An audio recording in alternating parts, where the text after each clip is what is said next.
சீன தயாரிப்பு ரோபோட் நாயை இந்தியா AI இம்பாக்ட் சம்மிட் 2026 எனும் தலைப்பில் நடைபெற்ற AI மாநாட்டில் காட்சிப்படுத்தப்பட்டிருந்தது பெரும் சர்ச்சையான நிலையில் சம்பந்தப்பட்ட பல்கலைக்கழகம் மன்னிப்பு கேட்டு அறிக்கை வெளியிட்டுள்ளது.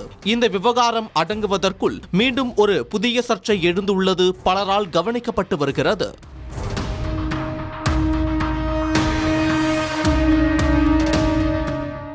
டெல்லியில் நடைபெற்ற India AI impact summit 2026 AI மாநாட்டில் பிரதமர் மோடி உட்பட பலர் பங்கேற்றிருந்தனர். இதில் சீன தயாரிப்பு ரோபோட் நாயை இந்திய தயாரிப்பு ரோபோட் நாய் என கல்கோட்டியாஸ் பல்கலைக்கழகத்தால் காட்சிப்படுத்தப்பட்டது பெரும் சர்ச்சையை ஏற்படுத்தியது.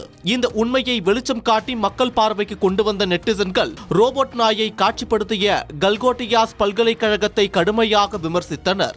டெல்லியின் பாரத் மண்டபத்தில் இந்தியா AI எக்ஸ்போ 2026 எனும் கண்காட்சியில் கல்கோட்டியாஸ் பல்கலைக்கழகத்தால் தயாரிக்கப்பட்டதாக காட்சிப்படுத்தப்பட்ட ரோபோ டெல்லியின் பாரத் மண்டபத்தில் இந்தியா AI எக்ஸ்போ 2026 எனும் கண்காட்சியில் கல்கோட்டியாஸ் பல்கலைக்கழகத்தால் தயாரிக்கப்பட்டதாக காட்சிப்படுத்தப்பட்ட ரோபோ நாய் சீனாவின் யுனிட்ரி எனும் நிறுவனத்தால் தயாரிக்கப்பட்டது என்று வெளியான செய்தி சமூக வலைதளங்களில் இந்தியாவுக்கு கடும் எதிர்ப்புகள் கிளம்பியது. இந்த சம்பவம் பூதாகரமான நிலையில் கல்கோட்டியாஸ் பல்கலைக்கழகம் மன்னிப்பு கோரி அறிக்கை ஒன்றை வெளியிட்டுள்ளது. அது மட்டும் இல்லாமல் AI மாநாட்டில் இருந்த அப்பல்கலைக்கழகத்தின் ஸ்டாலை மொத்தமாக காலி செய்தும் வெளியேறியுள்ளது. முன்னதாக அவர்களின் பெவிலியனுக்கான மின்சாரம் துண்டிக்கப்பட்டதும் குறிப்பிடத்தக்கது. சூழல் இப்படி இருக்க தற்போது அந்த ஸ்டாலில் காட்சிப்படுத்தப்பட்ட சாக்கர் ட்ரோன் குறித்தும் கேள்விகள் எழுப்பப்பட்டு வருகிறது. அதாவது இதன் முழு உருவாக்கமும் கல்கோட்டியாஸ் பல்கலைக்கழகம் மூலம்தான் உருவாக்கப்பட்டது என்றும் இது இந்தியாவின் முதல் சாக்கர் ட்ரோன் அரேனா என்றும் அந்த பல்கலைக்கழகத்தை சேர்ந்த பெண்ணால் தெரிவிக்கப்பட்டது.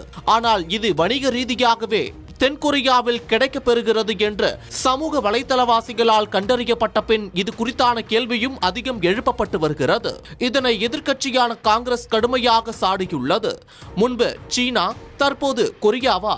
உலகம் சுற்றி கல்கோட்டியாஸ் அனைத்து புத்தாக்கத்தையும் கடனாக வாங்கியுள்ளது என்ற விமர்சனத்தையும் முன்வைத்திருக்கிறது. அதேபோல் ரோபோட் நாய் மற்றும் சாக்கர் ட்ரோன் குறித்தும் விளக்கமளித்து பேசிய பல்கலைக்கழகத்தை சேர்ந்த பெண் தற்போது இது குறித்து பேசியுள்ளார். அதில் ஒரு தவறான விளக்கத்தின் மூலம் இணையத்தில் இது புயலை கிளப்பியுள்ளது.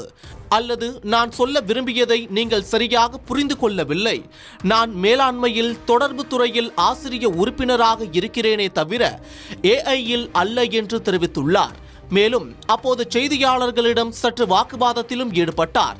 பல்கலைக்கழக நிர்வாகமும் இப்பெண் ஆசிரியை ராஜினாமா செய்யுமாறு கூறியதாக கூறப்படுகிறது.